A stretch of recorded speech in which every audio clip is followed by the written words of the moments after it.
વડોદરા શહેરના મુખ્ય માર્ગો પર બિસ્માર ઇન્ફ્રાસ્ટ્રક્ચર અને હલકી ગુણવત્તાવાળા મટીરીયલનો ભોગ સામાન્ય જનતા બની રહી છે। હાલમાં જે ઘટના સામે આવી છે કે જેમાં વડોદરા રેલવે સ્ટેશનથી નવાયાર્ડ તરફ જતા મુખ્ય માર્ગ પર કેટલાક ગટરના ઢાંકણા તૂટી જવાની ઘટના સામે આવી છે, જેના કારણે ગટરના ઢાંકણાઓ ખુલ્લા છે અને રાહદારીઓ માટે અકસ્માતનું આમંત્રણ આપી રહ્યા હોય તેવું લાગી રહ્યું છે। ગમે ત્યારે સામાન્ય જનતા, સામાન્ય રાહદારી આ અકસ્માતનો ભોગ ગટરના ઢાંકણાને કારણે બની શકે છે। ત્યારે આ મામલે સામાજિક કાર્યકર્તા દ્વારા મીડિયા સમક્ષ સ્થળ પર જ પોતાનો રોષ ઠાલવવામાં આવ્યો છે અને તેમણે કહ્યું છે કે આ ગટરના ઢાંકણામાં હલકી ગુણવત્તાવાળું મટીરિયલ વાપરી ભ્રષ્ટાચાર આચરવામાં આવે છે અને જેના કારણે જ આ ગટરના ઢાંકણા માત્ર 2-3 મહિનામાં તૂટી જાય છે અને અકસ્માતને નોતરે છે। વડોદરા શહેરના મુખ્ય માર્ગો પર વિકાસના દાવાઓ વચ્ચે નબળી ગુણવત્તાના કામોની વાસ્તવિકતા ફરી એકવાર સામે આવી છે।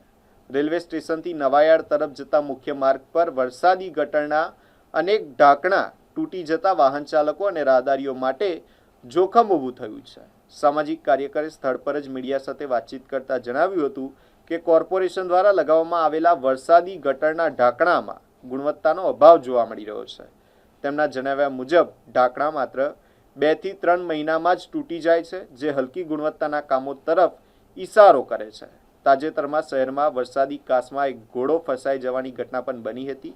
તેમ છતાં તંત્ર દ્વારા અસરકારક પગલાં લેવામાં ન આવતા સ્થાનિકોમાં ભારે રોષ જોવા મળી રહ્યો છે।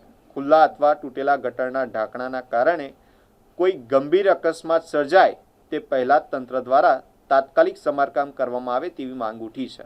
સામાજિક કાર્યકરે વડોદરા મહાનગરપાલિકાના કમિશનરને રજૂઆત કરી શહેરભરના જોખમી ગટરના ઢાંકણા બદલવા અને જવાબદારો સામે કડક કાર્યવાહી કરવામાં આવે તેવી માંગ કરી છે। ત્યારે આપણે પ્રિયલક્ષ્મી મિલ જે પંડ્યા હોટલ પાસે છે અને એના મુખ્ય માર્ગ પર આપણે ઊભા છે અને વાત કરીએ તો વડોદરા શહેરની અંદર તમે જોઈ શકો છો કે જે પણ મુખ્ય માર્ગ પર જે પણ વરસાદી ઢાંકણા નાખવામાં આવે છે એ ઢાંકણા જે હલકી ગુણવત્તાવાળી ક્વોલિટીમાં નાખવામાં આવે છે 2-3 મહિનામાં જે પણ ઢાંકણા નાખવામાં આવે છે તૂટી જાય છે। એટલે સૌથી પહેલાં તો મ્યુનિસિપલ કમિશનર સાહેબને એક વાત જણાવવા માંગીશ કે આ માટે જે પણ કોઈ જવાબદાર કોન્ટ્રાક્ટર હશે કે અધિકારી હશે એને વહેલા વહેલી તકે સસ્પેન્ડ કરવામાં આવે।